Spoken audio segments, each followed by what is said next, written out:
हमको 5 आदमी का नाम बता दीजिए हजूर, 5 आदमी। किसी भी एसडीओ डीएसपी के बेटा बेटी का अगर बिहार के किसी सरकारी स्कूल में दाखिला हुआ हो, आज के किस वर्ग के कितने छात्र, किस वर्ग से आने वाले कितने छात्र सरकारी स्कूलों में पढ़ रहे हैं, ये एक आंकड़ों में दिलचस्पी के हिसाब से ये आंकड़े संग्रहित किए जा सकते हैं।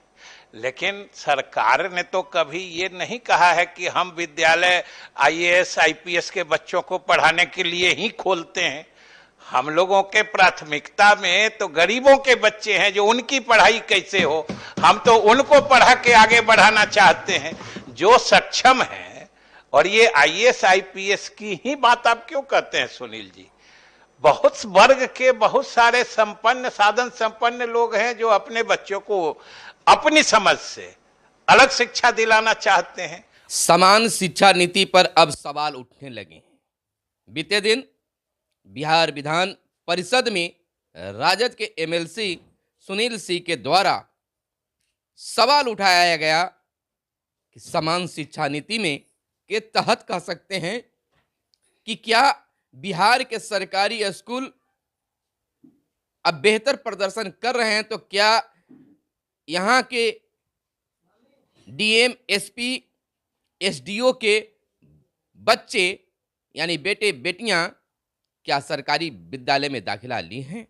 उन्होंने यह भी कहा कि हम 5 लोगों का नाम बता दीजिए बिहार के डीएम एसपी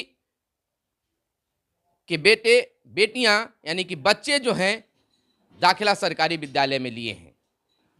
विधान परिषद में इस सवाल राजद के एमएलसी सुनील सिंह के द्वारा उठाया गया।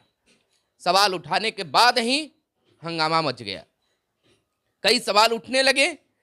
इसके बीच बिहार के शिक्षा मंत्री विजय कुमार चौधरी ने जवाब दिया कि मैंने यह कब कहा है कि बिहार के सरकारी विद्यालय में डीएमएसपी की बात में बच्चे पढ़ेंगे।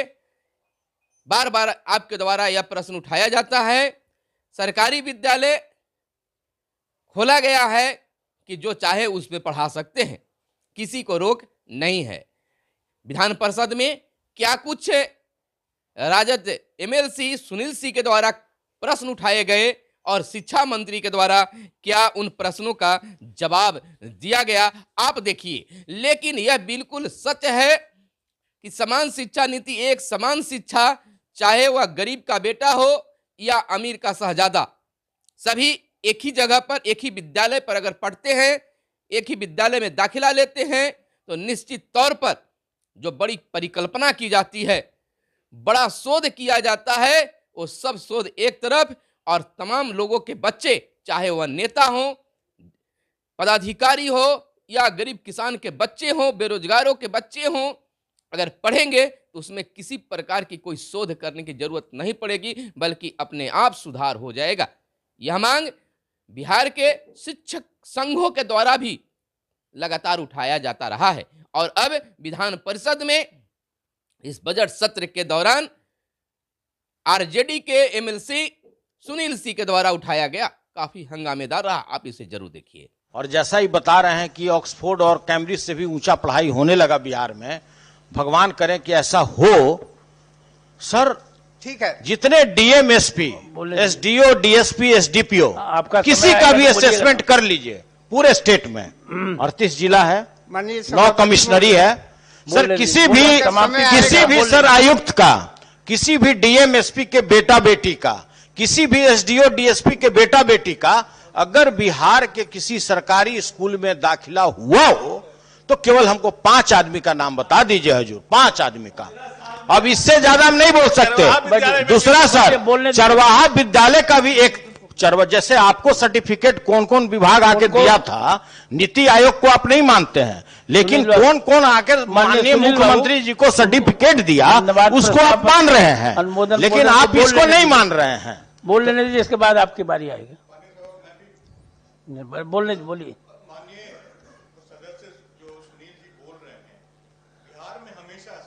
स्वतंत्रता के पास जिसकी बात हमारे सदस्य साथी कर रहे थे, एक एलीट वर्ग रहा है और ये एलीट वर्ग अपने बच्चों को बाहर पढ़ाता है, ये हकीकत है। बिहार में कितनी भी शिक्षा की व्यवस्था ठीक हो, सुदृढ़ हो, इनको उससे कोई मतलब नहीं। इसलिए लेकिन आम जो जनता है उनके लिए शिक्षा कितना सुदृढ़ हुआ है ये आप आम लोगों से बात कीजिएगा तभी पता चलेगा। आप डीएमएसपी की बात क्यों करते हैं? सिर्फ उन्हीं की बात, वही यहाँ की जनता है क्या? और भी बहुत सा चीज है। ये एलीट वर्ग की बात आप करते हैं।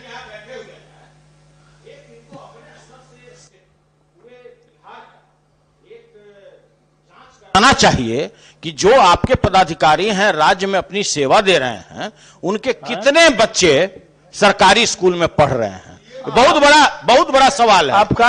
और महोदय है, आप नहीं महोदय संशोधन बोलिएगा नहीं, हम सीधा सवाल ये करना चाहते हैं, आप अगर इतना यूनिवर्सिटी ही खोल लिए तो माननीय मुख्यमंत्री जी झोली फैला करके क्यों बोल रहे थे कि पटना विश्वविद्यालय को आप इसके मान्यता दे दीजिए माननीय प्रधानमंत्री के सामने? महोदय, माननीय सदस्य सुनील जी जो कह रहे हैं वो एक बात है और वो अपने जगह पे हो सकती है। जो समाज के किस वर्ग के कितने छात्र, किस वर्ग से आने वाले कितने छात्र सरकारी स्कूलों में पढ़ रहे हैं, ये एक आंकड़ों में दिलचस्पी के हिसाब से ये आंकड़े संग्रहित किए जा सकते हैं। लेकिन सरकार ने तो कभी ये नहीं कहा है कि हम विद्यालय आईएएस आईपीएस के बच्चों को पढ़ाने के लिए ही खोलते हैं। हम लोगों के प्राथमिकता में तो गरीबों के बच्चे हैं, जो उनकी पढ़ाई कैसे हो, हम तो उनको पढ़ा के आगे बढ़ाना चाहते हैं जो सक्षम है। और ये आईएएस आईपीएस की ही बात आप क्यों कहते हैं सुनील जी?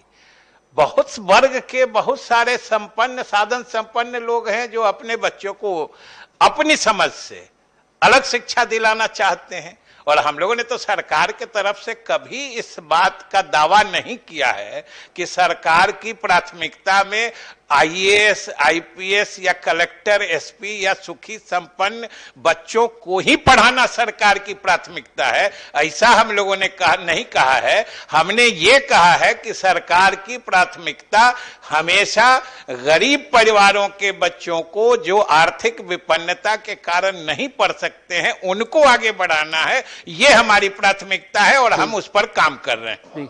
माननीय सदस्य, तो आपने सुना, चाहे वो सुनील सिंह हो या फिर बीजेपी एमएलसी देवेश कुमार हो, उन दोनों के बीच में खूब बकझक हुई है। लेकिन सवाल कहीं ना कहीं जमीनी धरातल से जुड़ा हुआ था कि आखिर बिहार की शिक्षा व्यवस्था का सुधरी है तो अधिकारियों और मंत्रियों के बच्चे क्यों नहीं सरकारी स्कूल में पढ़ते हैं, और व्यवस्थाएं जब सुधरी हैं तो फिर शिक्षा मंत्री जो हैं इसके बाद वो खुद बोलने को उठे थे। उन्होंने साफ साफ ये कहा कि व्यवस्थाएं पहले से अधिक सुधरी हैं और अब आप हालात देखिए।